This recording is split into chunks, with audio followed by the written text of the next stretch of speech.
bridge deck required extensive repairs. In a statement, they apologised for the delay and inconvenience the work is causing. Talking of things that are delayed, the new performance venue, Bradford Live, is gearing up for what it's billing as its opening season with a series of shows later this week. It means that after 25 years, audiences will be finally back in the building after it closed as an Odeon cinema back in 2000. For more than a decade, it faced demolition, but it was saved following a vigorous grassroots campaign. Our business correspondent Spencer Stokes has followed that story from the start, and he's been back to meet some of the founders of the fight to save the Bradford landmark. I walk into this auditorium, my mind just blows.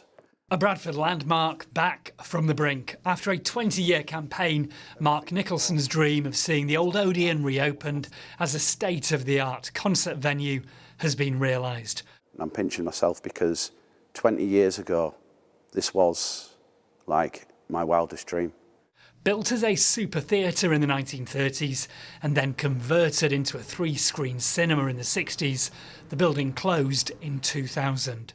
Bradford Council and various regeneration bodies were keen to see it knocked down, arguing it was beyond repair.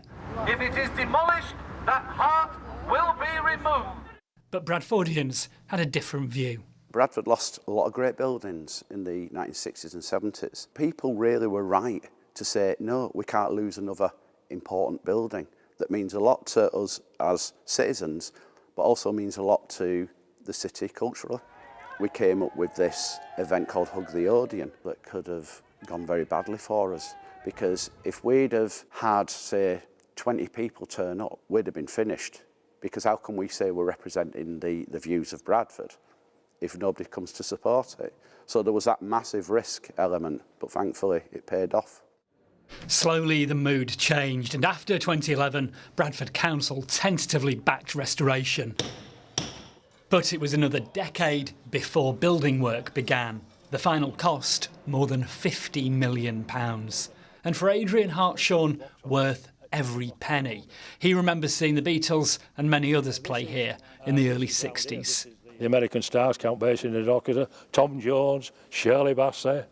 This is a queue where we'd queue for the Beatles tickets. And all the girls were just screaming. You couldn't hear any music whatsoever. And it was the same for them all of them. They're screaming for the Rolling Stones and Tom Jones, yeah, especially. And does it feel like the same place, the same space you were in? It feels absolutely, like I said, I'm feeling now like a 21-year-old again. You get, yeah, jitters every time I see it, yeah. One plan was to replace the Odeon with a glass office block, but the 2008 financial crash scuppered that idea, as Mark explained 6 years ago. The Bradford Odeon Rescue Group were quite possibly the only people that were glad that that recession came along. You know, it helped enormously, and it put the brakes on the plans to pull the building down. I feel rightly proud, I think, but I also feel quite sad because the guy that started the Save the Odeon campaign, a guy called Norman Littlewood, he died a couple of years ago and he never got to see the finished result. But by and large, I just feel tremendously happy and very, very proud. Not for myself, but also for Bradford as well. You know, we did it. Bradford people wanted this, and we've got it. A gala opening will take place on Sunday night. After a quarter of a century, Bradford Live finally ready to live up to its name. Spencer Stokes, BBC